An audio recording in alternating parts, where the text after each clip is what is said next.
justice! No justice! No justice! No justice! No justice! No justice! I haven't gotten a hoodie today because I simply don't have one in my wardrobe. But my locks is my hoodie. Yeah? My skin shows that I am black. Right? And it's for those reasons why we get stopped, not just because we're carrying a hoodie. My locks is my hoodie. I only grew my locks a year ago when they killed my brother. Yeah? But my art was always a conscious one. But I had to grow my locks to show these people them that I'm not standing here for them to kill my brother and don't do anything. Yeah? Our unity is our strength and it is our power. You better believe that. Yeah? It is our power. There's more people here than there's police and officials. And if we all gather together, it's very, very powerful. My brother was Sean Rigg. He died at Brixton Police Station in August 2008. I've not written a speech because I can just speak from my heart and tell you exactly how it goes. My brother suffered a mental illness. And he did for a long time, but he was relatively lived a normal life. But occasionally, he didn't take his medication.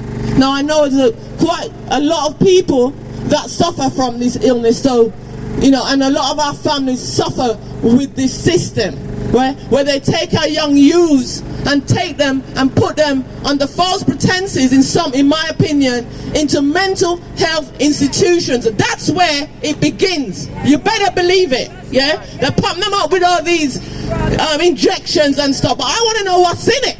I want to know what's in it. That when they don't take it, they come off and they're in this weird kind of world and hearing voices and all them things. There. Yeah, what are they doing with it? And then, yeah, as far as I'm concerned, I'm not going to mince my words. Yeah, they kill them. They just want to get rid of them off the street. Yeah, my brother was having a breakdown on the 21st of August, and there was a series of emergency 999 calls made to the police to come and take my brother to a place of safety, which is a hospital. A hospital. He needed to be in a hospital. He couldn't recognize the people around him. Yeah, he was in a world of his own. God knows how my brother was feeling that day. So he was very, very ill, and he needed help. And the first people that people call for help is the police. Yeah, they're supposed to be there for us. Yeah, but we couldn't depend on them because they never turned up. They waited for my brother to go onto the street. Now, he was a danger to himself and he was a danger to the public. How can they make somebody that's so unwell go onto the street into the public? Of course, the public called the police because he was acting strangely on the street. Everybody could see, boy, this guy, he doesn't look well. He must have a mental illness or something. Yeah? The police came and arrested him, restrained him and handcuffed him, and they were on him. On him. Yeah? By the time he got into the van and they speed back to Brixton Police Station, which was just down the road, yeah? My brother couldn't come out of the van. He couldn't come out of his own volition as far as I'm concerned. Yeah, I can't really go into too much details of the case because the case is coming up in June, just in a few months' time. Yeah, but basically, he was removed from the van in a collapsed state. Yeah, and when he didn't even get into the custody suite.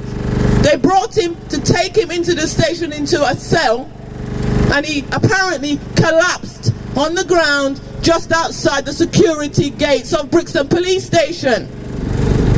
Apparently, the cameras were not working. The IPCC told the family initially that there's no CCTV cameras above the caged area. Unbeknownst to them, the family was so robust in their own investigation. 2 days after Sean died, we were in Brixton Police Station interviewing the Chief Inspector of Brixton Police Station, and we recorded her. She told us, amongst other things, all the cameras were working and we would see exactly what happened to Sean. She even took us down to the caged area, and we look inside their custody suite. Who's termed big investigators, right? We was inside their custody suite, looking at the monitors. How could they see outside in the yard and all that stuff, right? So we were confident at that time that we would see exactly what happened to Sean. A few weeks after, we had our meeting with the IPCC, our first meeting in September. Yeah?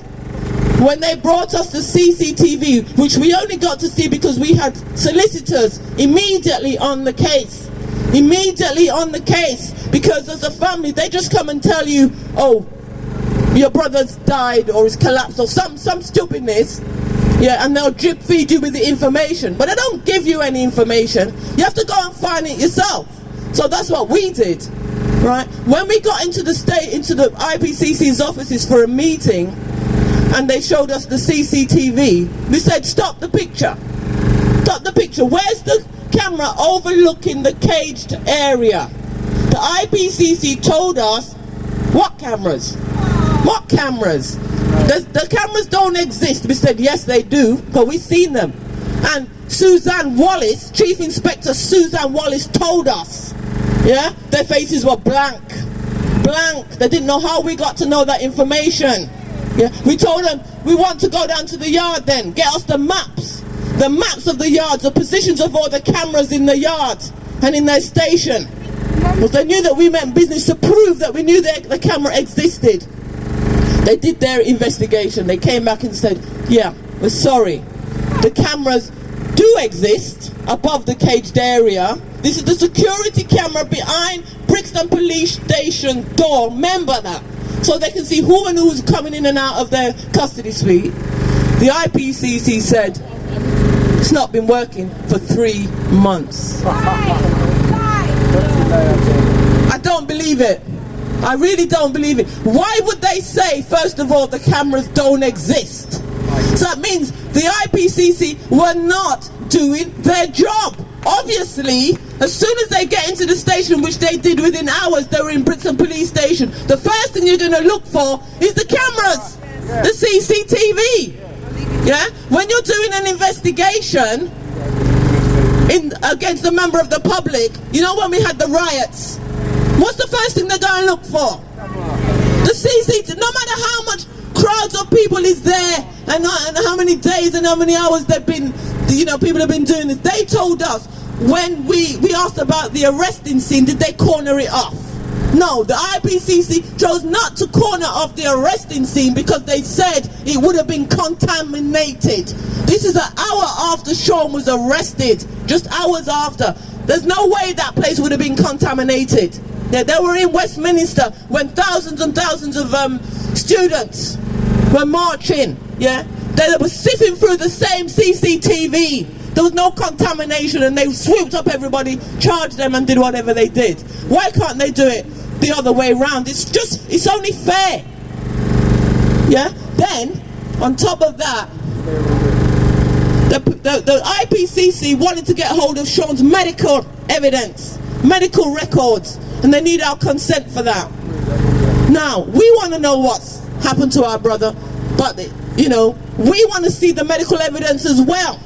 And there was negotiations. The IPCC said that we were being obstructive in giving them, our consent. But it wasn't that. We just wanted to have a copy of the same medical records of my brother, after they, at the same time. They went behind our back. They wrote to the coroner. They got the medical evidence without giving it to the family. To this day, we had to go and get some of the medical evidence under the Data Protection Act because we didn't get it from the IPCC.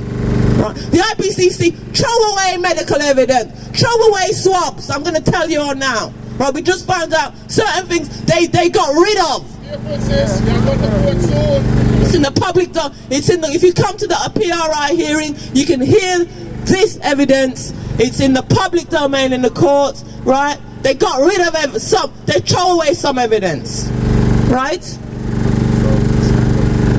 I could just go on and on and on as to what these people did to us. Right? This is the reality of how the IPCC operate.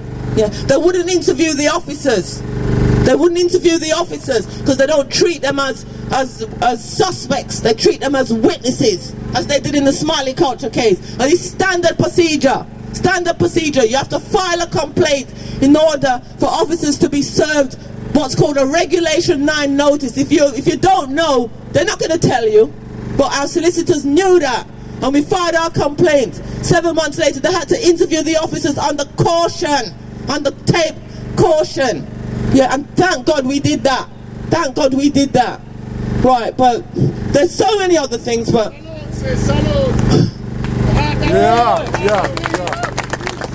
This fight has not been easy. This fight has not been easy, but we have not let up from the day they came in our house and told us that my brother dead. They just came and told us he collapsed and died. But Sean was fit and healthy, right? There's no drugs or no alcohol in his system. He was a very healthy man. So why should he just suddenly collapse? Just like that. The death is suspicious as far as the family are concerned. And the autopsy report is an unascertained death. Right, you all need to come to the inquest and follow the inquest. It takes place on June the 11th at Southwark Crown Court. It's a public forum, right? We'll also be keeping it updated on our website on a daily basis, because hopefully it will be live noted on a daily basis. So every word that goes on in court will be heard. It's going to be 6 to 7 week trial. It's a very big case, and it's going to make history, right? History. I'm not standing here for nothing.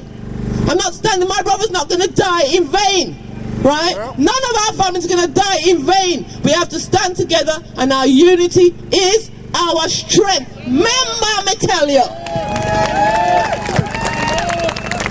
Sister, can you just tell them the name of the website, please? Yeah. Have a look at www.SeanRigg.JusticeAndChange.com. Sean Rigg, Justice and Change. And also the United Families and Friends campaign. It's a coalition of families that have got together. They've all lost loved ones in police, prisons, mental health institutions and immigration centres. We're all getting together to stand up for our rights. We have the right to protest, and people have to listen to us. It is our unity. It's not just a black thing. Yeah, it's not just black. It's a social thing. Black and white have to unite and stand up for equal rights and justice. Thank you for listening. My name is Marcia Rigg.